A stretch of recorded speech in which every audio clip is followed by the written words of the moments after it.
Namaste dosto, kya hal chal hai?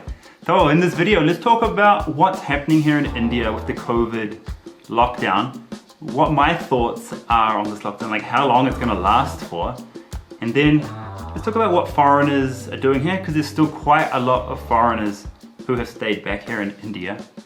And then I tell you how to avoid the lat. Everybody's asking me that, like, Carl, how can I avoid a lathi charge? So I'll give you my opinion on that as well. And then I need to give my foreign friends some advice on how to stay safe here during the lockdown and how to get help if they need it. Because our embassies are doing a lot of work and I wasn't aware of exactly what they are doing and what the Indian government is doing as well. There's quite a lot of help available for foreigners here in India. And now this would usually be a live stream, right? But my internet is so bad here. That's one of my problems here in Uttarakhand in the hills, is that after midday, the 4G internet connection gets so congested that, you know, it starts, stops, starts, stops. It's just damn slow. There's no way I could live stream with it. So this will have to do, no? So what's the situation here in India right now? Well, we've nearly completed the 3-week lockdown, but the numbers aren't really decreasing that much. They're still climbing. So obviously we have to go and continue this lockdown. You've seen what happens in other countries when they haven't continued or haven't done a lockdown, right? There's kind of two thoughts on it, right? Like, you can do the lockdown and you'll have less deaths, or you can, like, what is it called? Do herd immunity, like Sweden, where, you know, you just let people go about their lives and ask them to stay away from older people in the hope that we all build our own immunity. You know, more old people are obviously going to die with that, like we're seeing in other countries which haven't done a lockdown.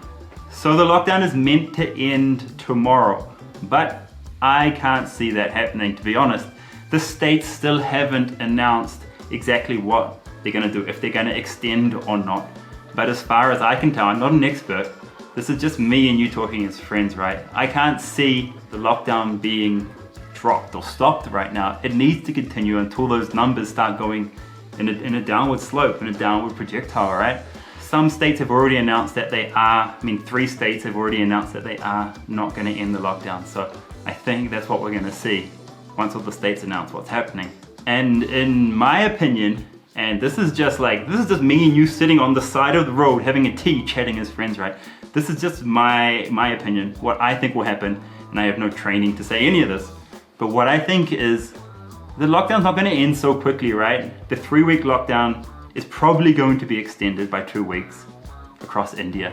And then I think after that, if the numbers aren't going down in the next 2 weeks, what are they going to do? You know, they may have to extend it again. And I say may have to, we have to wait to see the numbers first. And then after that, they're not just going to end the lockdown like that. We can all run out of our houses and, you know, go and eat chole bhature and bal puri and pani puri. They're gonna have to slowly and gradually ease the lockdown. We're not just gonna run out on the street, unfortunately. So realistically, I think we're not gonna get back to our lives until probably June. Sometime in June, you know, another 2 weeks, it takes us up to April 30th. Then if they have to extend it, they have to extend it another week or 2 maybe. Then after that, they're going to have to ease the rules slowly. So, I don't know. It's my opinion that in June, maybe we'll see some kind of, you know, normal life resume if everything goes well, right? Hey, there's a cow. 2 cows. Oh, they're so cute. Little baby cow. Anyway, this is just my guess in my scenario. Now, where I am in Uttarakhand, I'm in quite a remote place, actually. Quite a safe place. There's nothing really happening here. There's only boredom. Like, I think this is everybody's problem in India and in the world maybe right now. We're all so bored. So there's no panic here, just boredom. India is dealing with this pandemic well, and the numbers are still low for India. That's what I feel. So I'm happy where I am, but actually I know a lot of you guys are like, why aren't you with your wife? Well, I explained that in a day in the life of, you know, a foreigner in a pandemic and lockdown. I explained that. So I had planned to be here for 3 months studying Hindi. So I arrived to join the Hindi school, and yeah, lockdown happened, schools got closed, literally 3 days before I arrived while I was preparing to, live here, find accommodation and join this Hindi school. This all happened. And I thought, okay, this was like March 15th. I thought, yeah, they're gonna lock down for 2 weeks, or school's gonna be closed for 2 weeks only. So, maybe after this, then they'll open. I was hopeful that it might pass and this pandemic might avoid India. So anyway, it didn't. And we went into lockdown, a week after that. And at that point, when they were warning about lockdown, I was like, okay, lockdown will last like 2 or 3 weeks. We'll be back to normal on April 14th. Nate, we're not gonna be. And I've been homeschooled basically, doing Hindi classes over Skype for 4 hours a day now. Go and watch that video. You'll see my life as a foreigner in lockdown all day here. So, I thought everything would return to normal soon. That's just me being optimistic, but it didn't, and now I'm trapped here. And obviously that isn't ideal. I worry about my family. I want to be in Delhi now. About halfway through the lockdown, I realized the numbers are still going up. This lockdown might not end. And what if something happens to my family in Delhi, right? Like, I'm worried about them, their health, their safety. What if they need me? So yeah, that's my fault. That's my feeling right now. I feel like I should be in Delhi, like I have to be in Delhi for them. And I do. So what to do, But like I said, this had been planned a year in advance. I planned to be here during my downtime and be studying Hindi, so I can fit in better in India and speak to my parents-in-law better and communicate with you guys better as well. So what to do? That's my situation, and I'll get back to Delhi as soon as I can. Now, before we get into what foreigners have been doing in India, and also ways that you guys can find help if you're a foreigner in India, let me answer a few questions I got on Instagram. Jump on Instagram and follow me there. So, what happens if you go outside when you're not supposed to, Carl? How likely is it that I'll get lathi charged in India? Well, I haven't been hit by a lathi yet. A lathi or a lat is the wooden stick the police carry around in India. Or if you live in Haryana, everybody has a lat. They'll even carry it on their head, the woman, when they're walking through the fields. What happens if you go outside? Will you get hit by the police? I know we've all seen the news of police tipping over vegetable sellers' carts, police hitting people with their lathis. And as far as I can tell, these, it's not a commonly occurring incident, right? Like the whole world has seen these. My friends in New Zealand called me saying, hey, we saw cops beating people in India. So I tell you what I know about the police using their lathi, okay? So there was a guy down at this market, the main market by me, and the police, it was after quarantine hours. So here you can go outside and get your essentials from 7 a.m. to 1 p.m. After that, you're gonna have to answer to the police what you're doing outside. And so this guy, it was after those hours and he was walking somewhere, and the police told him to stop. He was gonna question him. The guy didn't stop. The guy took another step forward. That's when he got hit. So, in my experience, if you're not listening to the police, you're not doing what they say, then they'll use their weapon. They're not just going out and beating anybody, right? And I think as a foreigner, well, most of them aren't, I should say. Most cops aren't going out and beating people, First they'll question them, and then if you don't do what they say, if you're not stopping, then they might do it. That's how they deal with things here. Now, if you're a foreigner, I don't think you need to be worried about getting hit with a lathi by a police officer. Even if you are breaking a rule and you're outside of the hours, honestly, I think because you're a guest in India, police aren't gonna use the lathi on you, okay? I don't think they will. And we'll talk about that in a second because I haven't seen them use it in a few cases where foreigners have been breaking the rules. Talk about that soon. Yeah, if you're a foreigner, I don't think you need to worry about the lathi charge. Do what the police say. If they're yelling at you on the street and if you're outside of hours, show them your slip. That's what they're gonna ask you for first, right? They're gonna be like, where's your slip? Show me your slip. They're not just gonna hit you without reason. You gotta show them your permission to be out at that time, and it'll go from there. I forgot to say, if you do get in more serious trouble with the police, you need a lawyer. One day I will make a video on how to deal with the police here, because they will try and bend the rules. They will try and push their luck. Because as foreigners, we don't know the rules and we don't know how police act here in India. It's different to our countries, okay? So yeah, if you do get in more serious trouble, you need to call a lawyer and get them to represent you. But if you can get away with just writing on a bit of paper, I'm sorry, like, do it. That'll get you out of the problem, right? I've had to do this in the past, like when I was flying my drone in the Andamans, where apparently you're not allowed to fly a drone now. Yeah, I had to write an apology letter. That's a good end situation, right? Try to be reasonable, but if they are really pushing you and really threatening you, then you need a lawyer to represent you and stick up for you and work out what's real and what's not and what they're saying, okay? Carl, what's the situation in your home country, New Zealand? India's my home country now, but New Zealand, everything's going okay. They had a large number of cases straight away, but the numbers are now dropping.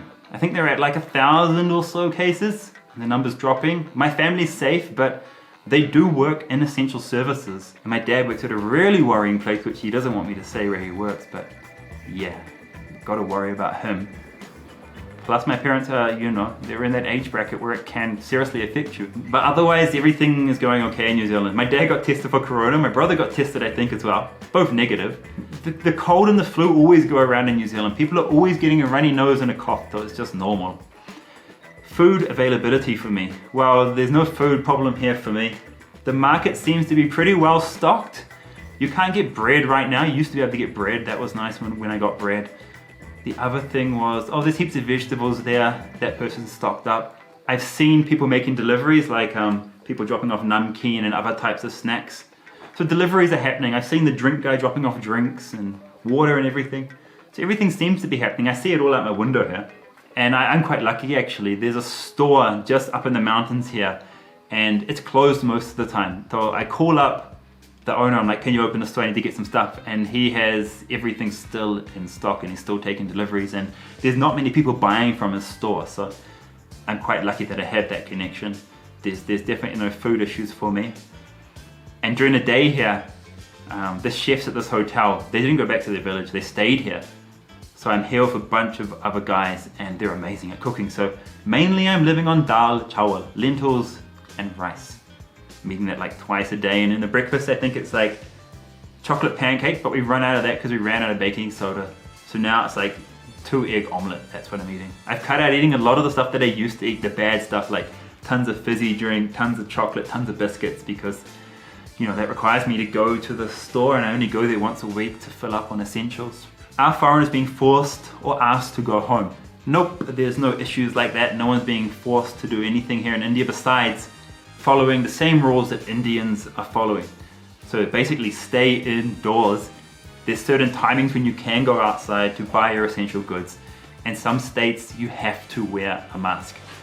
And obviously social distancing, you've got to stay away from people.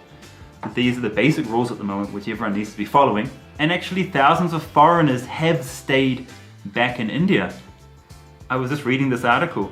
I didn't realize, it didn't say how many, it just says thousands of foreigners have remained here. And this brings us into what the government of India is doing for foreigners. They've actually started this website called Stranded in India. If you're having a problem and you're a foreigner here in India, you can go to this website, submit your problem, and the government of India will come to your rescue. So if you need medications, they will sort you out with the medications you need. If you need food, they'll help you get a food delivery. If you need to travel from here to somewhere else to an airport to get a flight home, they will issue you that permission letter so you can get from wherever you are to Delhi and jump on a flight out of here. And a lot of embassies have been flying out their citizens. I think France, Germany, and America and Australia have so far flown out some people, but there's still thousands left, like this article says. StrandedinIndia.com if you have a problem, okay? And the government will do their best to help you. And when I saw this, I was so happy. It's such a great initiative and it just shows how India looks after guests. The other thing you should be doing if you're a foreigner here in India, follow your embassy on Facebook or Twitter. That is going to give you all the information you need to stay safe here in India. Now, some embassies are better than others. The New Zealand embassy, there's a little bit of information, it's not so great. But if you go to the Australian embassy's Facebook page, there's some great information here, telling you to register on their website so they know where you are. They're posting a bunch of information to help keep you safe as well, and they're showing videos of them sending people back to Australia. So, you know, and they've got a post here with all the information, all the phone numbers and everything you need to stay safe here in India while you're away. And they're promoting that Stranded in India website. So yeah, the Australian High Commission of India, they're doing quite a good job on their Facebook page. Now, what have foreigners been up to in India? Guys, what have I seen lately? I saw a woman cycling in Delhi yesterday on Facebook and arguing with the police, you know, saying, why can't I do this? It's like, oh my God, come on. We're meant to be inside. We're meant to be social distancing. We're not meant to be outside exercising and cycling, all right? Like, and then arguing with the police about it. And of course they weren't using their lathi, right? Like, they could have the way she was arguing with them, but they didn't. They're being nice to her and treating her as a guest. So yeah, pretty silly. And some other foreigners in Rishikesh, about 10 of them, they were on the banks of the Ganges. I don't know what they're doing, enjoying. And so the police found them. They didn't use their lathi, of course. And they asked them to write, I am sorry, 500 times on a sheet of paper. Actually, the line was, I did not follow the lockdown. I am sorry. And there's a photo of them like having to write this down. So, yeah, they're lucky the police didn't take stricter action with them, to be honest. So in India, the way the police work is they come in hard and scary, and you know, that's to try and get you to comply with what they want you to do, rather than them having to take you back to the station and do all the paperwork. They just want to get it sorted there and then. So rather than these foreigners getting in more serious trouble, they were made to write this line, I am sorry, 500 times on a piece of paper. So if you're going to get that kind of a deal from the police, take it. It's a damn good and fair deal, alright? I mean, you probably don't have to write it 500 times. Write it 100 times to be like, that's 500, look at that, 500. Know what I mean? They're not going to be counting them. They're just sending a message. And so because of that, they've now asked all hotels in Rishikesh to make sure foreigners never leave the hotels without a local. So that sucks, right? You're gonna if that was here, I'd have to leave the hotel with one of the chefs and go do what I gotta do, go to the store. I mean, that's the only place I go right now, to the store. And yeah, there is a lot of, paranoia about foreigners around the world right now. It's not just here in India. So guys, if you're a foreigner, my advice would be to lay low in your hotel. Only go out when you need to get your shopping, and don't try to do it every day. Try to do it like once a week like I do. Try to have something to focus on during the day, like I'm studying Hindi. I know you guys can find something else to do during the day rather than going out as well. Just avoid this paranoia around foreigners, alright? And just keep inside and don't give anyone a reason to say anything to you or for the police to get angry at you. So this is what I'm doing anyway. So dosto, please stay safe, stay healthy, stay inside. We will get through this no matter how long it takes. If you need help, ask for it. And yeah, let's just get through this and get back to life as normal in a month or so. ठीक है दोस्तों, धन्यवाद. And how could I forget, no? Jai Hind.